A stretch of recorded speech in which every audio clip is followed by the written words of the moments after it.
Hello hi this is Sai Shruti 95. నేనైతే ఈరోజు మినపవడ చూపించేస్తున్నాను. టేస్టీగా, ఈజీగా, క్రిస్పీగా చాలా బాగుంటాయి. చూడండి, ఆయిల్ ఫ్రీగా కూడా ఉంటాయి. సో నేనైతే చూడండి, మినపప్పుని ముందుగా నానబెట్టేశాను. నేనైతే మార్నింగ్ నానబెట్టాను. 4 అవర్స్ అవుతుందండి ఇప్పటికి సోక్ చేసి. దీన్ని అయితే నేను మిక్సీ జార్లోకి తీసేసుకుంటున్నాను. లైట్గా కొద్దిగా వాటర్ వేసి ఈ కన్సిస్టెన్సీలోకి వచ్చే విధంగా మిక్సీ పట్టేశాను. చూడండి, ఈ కన్సిస్టెన్సీ అయితే సరిపోతుంది. ఇలా పట్టిన దాన్ని ఒక బౌల్లోకి నేనైతే టర్న్ చేసేసుకున్నాను. సో దీంట్లో కొద్దిగా వంట సోడా మరియు రుచికి సరిపడినంత సాల్ట్ని అయితే యాడ్ చేసేసాను. ముందుగా కడాయి పెట్టి దాంట్లో హీట్ చేసి, అంటే చెమ్మ లేకుండా హీట్ చేసేసేయండి. సో చెమ్మ ఉంటే ఆ నూనె అనేది ఎగిరి పడుతుంది. అందుకని చెమ్మ లేకుండా చూసుకొని ఆయిల్ని అయితే యాడ్ చేసేసేయండి. వడలు ఎంత మొత్తంలో మునుగుతాయి అనేది చూసుకొని ఆ విధంగా ఆయిల్ని అయితే యాడ్ చేసేసేయండి. ఈ వంట సోడా సాల్ట్ బాగా పిండి మొత్తం ఈక్వలైజ్ అయ్యే విధంగా కలుపుకోండి. మీరు ముందుగా ఒకవేళ వంట సోడా వేసి పెట్టుంటే బిఫోర్ కుకింగ్ మీరు ఒకసారి మిక్స్ చేసుకోండి.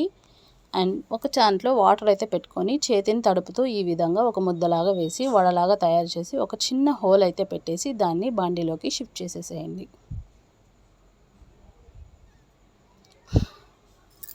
వడ చేయడం అయితే ఇంతే సింపుల్. సో నేనైతే ఈ విధంగానే ప్రతిసారి వడ చేస్తాను.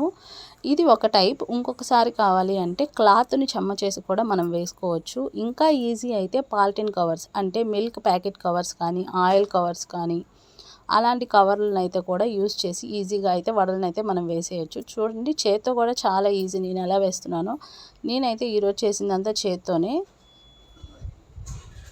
సో మీరు ఇట్లా చేత్తో చేశారు, అలాంటి వాటితో రావు అంటే ప్లీజ్ కామెంట్ చేయండి. నెక్స్ట్ టైం నేను వడలు చేసేటప్పుడు ఆ విధంగా కూడా చూపిస్తున్నాను. ప్రస్తుతానికైతే పాలిథిన్ కవర్స్ నాకు అందుబాటులో లేవు, అందుకే నేను దీంతో ఒక్కటే చూపిస్తున్నాను. సో వడలను అయితే ఈజీగా ఈ విధంగా చేసేసుకోవచ్చు. సో కలర్ని అయితే చూసారు కదా, గోల్డెన్ బ్రౌన్ కలర్ అయితే వచ్చేసింది. సో దీన్ని అయితే నేను సర్వింగ్ బౌల్లోకి తీసేసుకుంటున్నాను. తర్వాత సర్వింగ్ ప్లేట్లో కూడా తీసేసుకోవచ్చు. సో ఇంతే సింపుల్ అండి, ఈజీగా వడలను చేసుకోవచ్చు. కావాలంటే టిష్యూస్ వేసుకొని చూడండి. ఆయిల్ కూడా ఈజీగా స్ట్రైన్ అయిపోతుంది. మనం ఎక్కువ కష్టపడనవసరం లేదు. ఆయిల్ కూడా వడల్లో అయితే ఉండవు. చూడండి, క్రిస్పీగాను ఉంటాయి. అండ్ మన ఇంట్లో హెల్దీ ఫుడ్ అనమాట. మనం బయట నుంచి తెప్పించుకునే దానికన్నా మన ఇంట్లో చేసుకోవడం చాలా ఈజీ. దీంట్లో అయితే పెద్ద ఐటమ్స్ కూడా కాదు, మన ఇంట్లో ఉండేవే. కొద్దిగా టైం పట్టిన చాలా హెల్దీ ఫుడ్ అయితే ప్రిఫర్ చేయండి. పిల్లలకి కూడా మంచి ఫుడ్ అయితే పెట్టండి. నేనైతే ప్రతిసారి చేస్తూ ఉండను. నేనైతే ఫెస్టివల్స్ టైంలో ఎక్కువగా చేస్తూ ఉంటాను. సో ఇది కూడా తొలి ఏకాదశి రోజు అయితే నేను చేశానండి. సో అలాగే మీరు కూడా స్పెషల్ డేస్లో కానే కాకుండా చిన్నపిల్లలు కనుక ఇంట్లో ఉన్నట్టయితే ప్రతిసారి చేసేసుకోవచ్చు. ఇంట్లో పెద్దవాళ్ళు ఉన్నా కూడా మనం ఈజీగా చేసుకొని తినేవేయండి. Thank you for watching.